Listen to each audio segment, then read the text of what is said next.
စာပေချစ်သူတို့၏အပတ်စဉ်တင်ဆက်နေကြဖြစ်တဲ့ရသစာပေကဏ္ဍအမှတ်စဉ်၄အတွက်စာစဉ်၄အတွက်ဒီတစ်ပတ်မှာလဲဝတ္ထုတို့ခေါင်းလေးတစ်ပုဒ်ကိုရွေးချယ်ပြီးတင်ဆက်ပေးလိုက်ပါရစေယခုဝတ္ထုတို့လေးကိုမတင်ဆက်မီယခုဝတ္ထုတို့လေးနဲ့ပတ်သက်တဲ့မှတ်သားစရာလေးအနည်းငယ်တင်ပြပါရစေယခုဝတ္ထုတို့ကတော့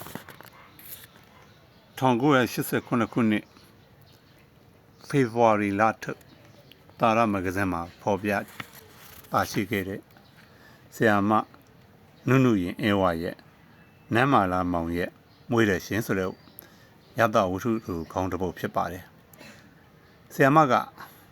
ဝတ္ထုတို့ရေးဖွဲ့ပြီးဆိုရင်လူသဘောလူအကြောင်းတွေကိုကိုယ်တိုင်ကွင်းဆင်းပြီးတော့မှကိုယ်တိုင်လေ့လာပြီးကမှတိတိကျကျစိတ်စိတ်ငုံငုံတွေနဲ့အလွမ်းအဆွေးဘုဟုတုဒ္ဒတွေပေးပြီးတော့မှရသတွေနော်ပြီးရေးသားတတ်တဲ့စာရေးဆရာမတယောက်ဖြစ်ပါတယ်ဒေဝိထုလိုလေးဘလောက်တောင်စာပေလောကမှာလှုပ်ခတ်သွားလဲဆိုရင်1989ခုနှစ်ဖေဖော်ဝါရီလထုတ်တာရမဂ္ဂဇင်းမှာထွက်ပြီးတဲ့မှာစာပေလောကတစ်ခုလုံးအုပ်အော်တောင်းတင်းပွက်လောရိုက်အောင်ပွဲခံခဲ့တဲ့ဝတ္ထုတို့ခေါင်းလေးတစ်ပုဒ်ဖြစ်ပါတယ်အဲ့တော့ဝတ္ထုတို့ထဲမှာပါတဲ့အကြောင်းအရာလေးတွေကိုပြောပြရင်ချစ်ပေါ်တို့ဝတ္ထုတို့နားထောင်တဲ့အခါမှာပေါ့ပြက်ပြက်ဖြစ်မှာဆိုလို့ဝတ္ထုထဲမှာပါတဲ့အကြောင်းအရာတွေကိုပြောမပြတော့ပါဘူးသို့တော်လည်းဒီဝတ္ထုတို့လေးထွက်လာပြီးတချို့ကအဖြစ်မှန်နေတော့မှန်တယ်ဆရာမရေးတာအဖြစ်မှန်နေဖြစ်ပြနေရတော့မှန်တယ်ဒီလူဝတ္ထုတို့မျိုးလူများထဲမှာချမပြသင့်ဘူးလူထဲမှာချပြရင်နောင်လာနောက်သားလေးတွေကမဟုတ်တာမကောင်းတာမှန်တော့သိပါလျက်နဲ့ငွေရေးကြီးလိုအပ်လာတဲ့အခါမှာဒီဝတ္ထုတွေကဇက်ကောင်ဇရိုက်လို့အတူယူမှားပြီးတော့လောက်တက်ကြလိမ့်မယ်လမ်းဖွင့်ပေးလိမ့်မယ်ပေါ့နော်အဲ့ဒီနဲ့ဝေဖန်ရေးနှစ်ခုကိုကျွန်တော်ကပြောချင်တာပါစာရေးဆရာကြီးမောင်သားရကဆရာမနုနုရဲ့အင်းဝရဲ့ဘက်ကဒီဝတ္ထုလေးပေါ်မှာအကောင်းမြင်ဘက်ကဝေဖန်ရေးသားပါတယ်ကိုခေးဆရာကိုခေးကတော့စန့်ကျင်တဲ့ဘက်က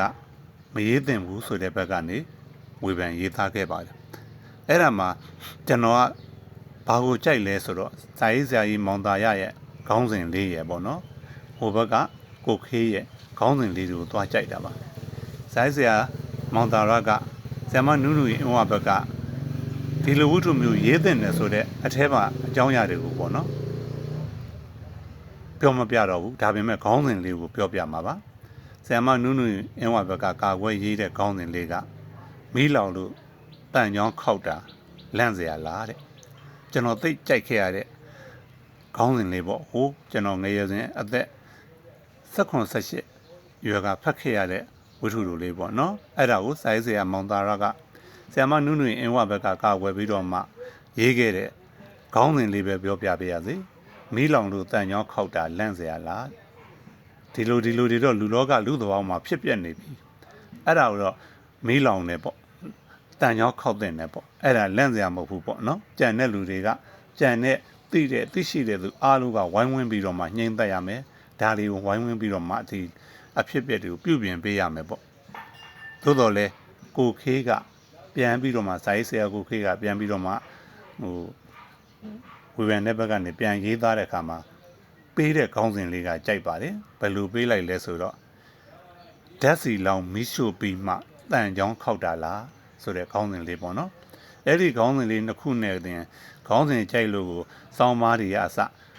အပြူသဘောဝေဖန်တဲ့စောင်းမားတွေအပြက်သဘောဘက်ကဝေဖန်တဲ့စောင်းမားတွေအားလုံးကိုလည်းမလွတ်တမ်းဖတ်ခဲ့ရတဲ့ကျွန်တော်တို့ငယ်ရွယ်စဉ်ဘဝတွေပါဒါဆိုရင်ဝတ္ထုတို့လေးကဘယ်လောက်ကောင်းတယ်လဲဆက်လန်းနားထောင်ကြည့်အောင်ပါကိုကတော့ထမိန်လေးတစ်ထည်နဲ့အခြားဝတ္ထုတို့များဝတ္ထုတို့ပေါင်းမျိုးအမှတ်1စာအုပ်ထဲက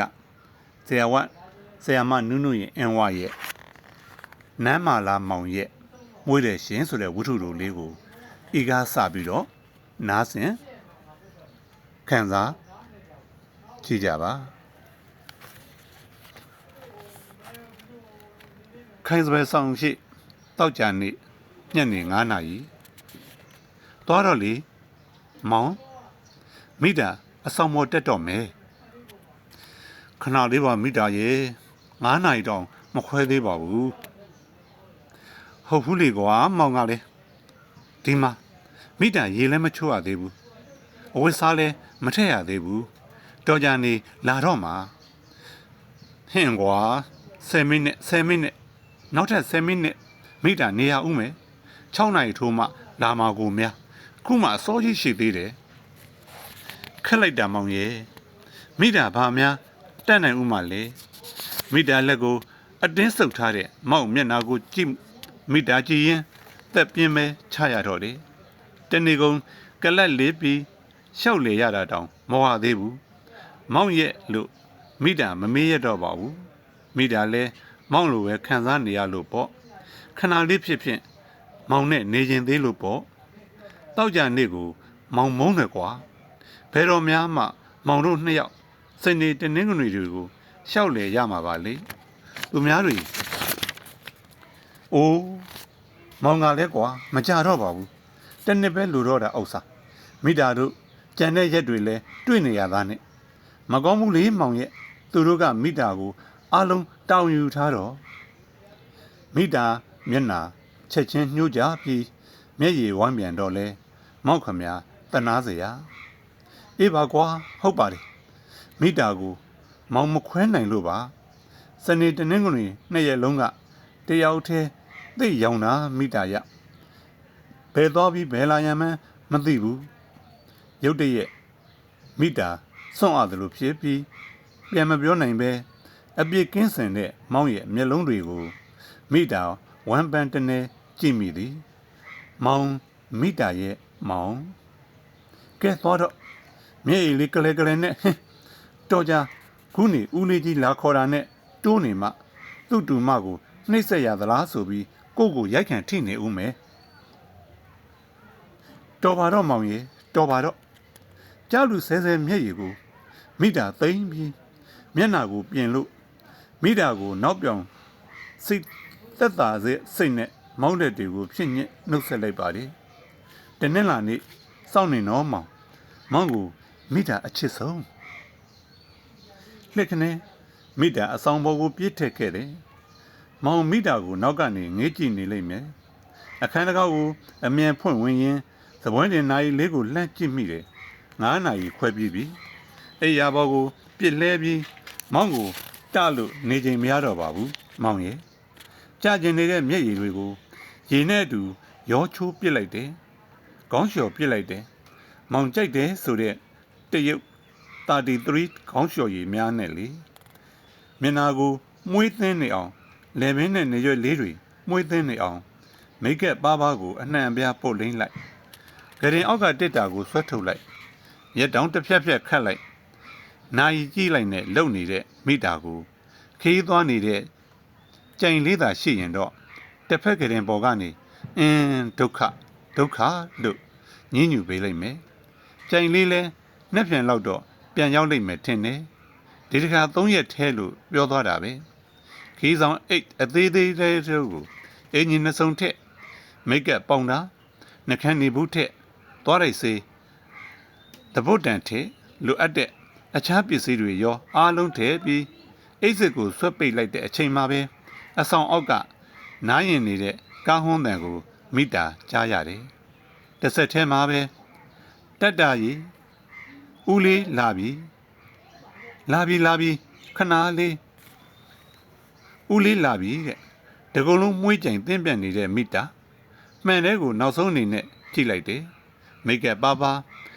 နှခမ်းရဲနဲ့19 နှစ်အရွယ်မိန်းမချောလေးတယောက်ကကြောက်စိမ့်နှဆွဲရှေလေးကိုခါရမ်းပြီးမိတာကိုပြန်ကြည့်နေတယ်မောင်ချစ်တဲ့တာဝင်းဆိုတဲ့ကောင်မလေးရဲ့လူတကာငေးကြည့်ရတဲ့အလှနောက်ပြီးတော့ဘယ်လိုပြောမလဲမိတာနဲ့မောင်ဘဝကိုအစင်ပြေချောမောစေမဲ့အလှအဖိုးတန်အဆောင်ရောင်အပြင်စင်တွေနဲ့တကိုယ်လုံးစိတ်မြနေတဲ့မိတာကိုအဆောင်ရှိမှရစကားပြောနေတဲ့သူတွေ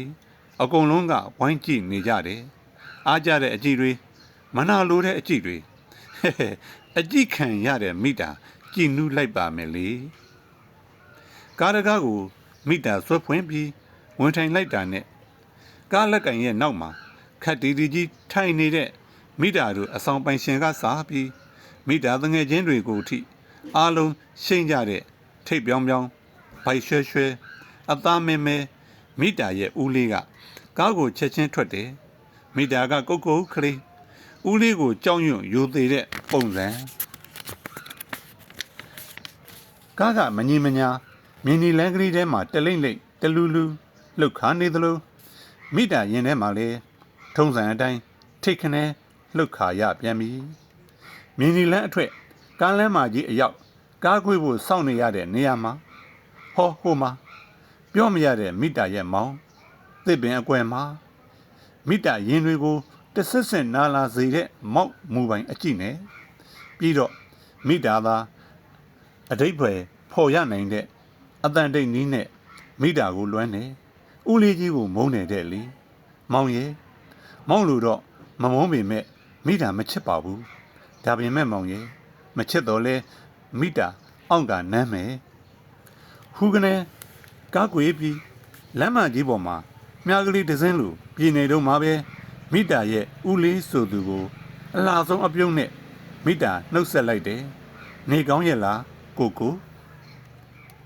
တာတာလှရလာရင်နောက်အခန်းဆက်ပါမယ်အမှတ်စနစ်အေးစိတ်ငြိမ်ရိုက်ကွက်ည10နာရီကိုသွားမယ်နော်တတာမနေ့9နာရီလောက်ရောက်မယ်ဟုတ်လားတာတာစောင့်နေမှာပေါ့မိတာကိုနှုတ်ဆက်အနမ်းနန်းနဲ့သူ့ပါဇက်ကအရက်နဲ့မိတာပါမှာဆွဲထင်ကြံရစ်တယ်သူခန်းထဲကထွက်သွားတဲ့အတန်းတကားပြန်ပိတ်တန်းကားဆက်နှိုးတန်းအားလုံးကိုမိတာမျက်လုံးမိတ်ထားရင်းကနားထောင်နေမိတယ်ခဏနေတော့အားလုံးဟာငြိမ်သက်တိတ်ဆိတ်သွားလိုက်တာ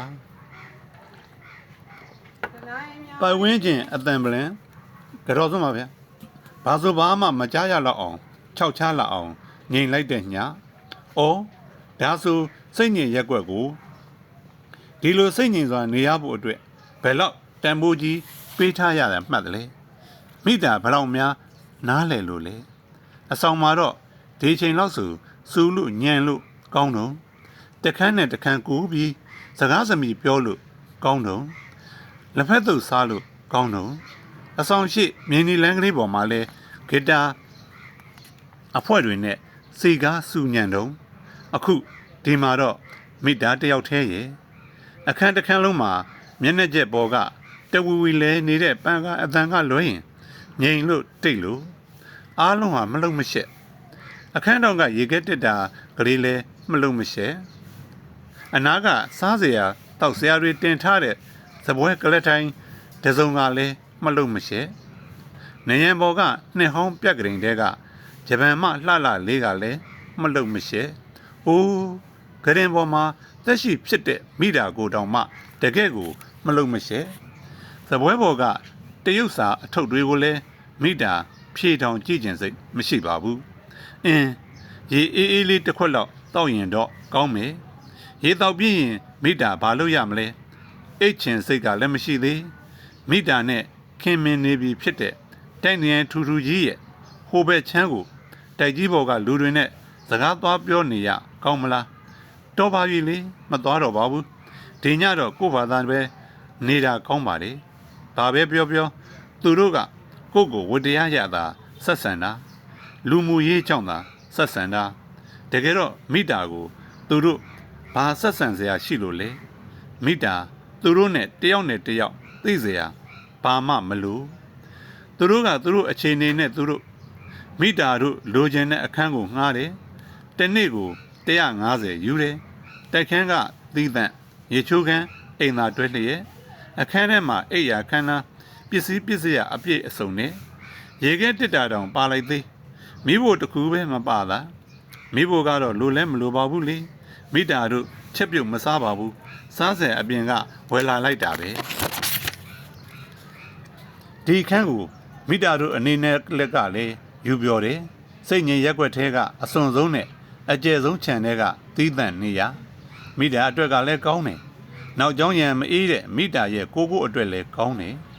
မိတာတို့ကစနေတနင်္ဂနွေ2ရက်နဲ့တောက်ကြနေ့ညပိုင်းပဲသုံးတာတောက်ကြနေ့ညနေလာတယ်မိတာနဲ့9နာရီခွဲလောက်ထိနေပြီး12နာရီဆိုသူကအိမ်ပြန်တယ်ဒီမှာဘယ်တော့မှညမိတ်ဘူးနောက်နေ့စနေနေ့မနေ့9နာရီလောက်မှလာတယ်တနေ့ကုန်နေတယ်ပြီးတော့ည9နာရီလောက်အိမ်ပြန်တယ်နောက်တနင်္ဂနွေမနေ့လာတယ်တနေ့ကုန်နေတယ်ည9နာရီလောက်ကြာမှအဆောင်ပိတ်ချိန်နဲ့အကိုက်မိတာကိုပြန်လိုက်ပို့တယ်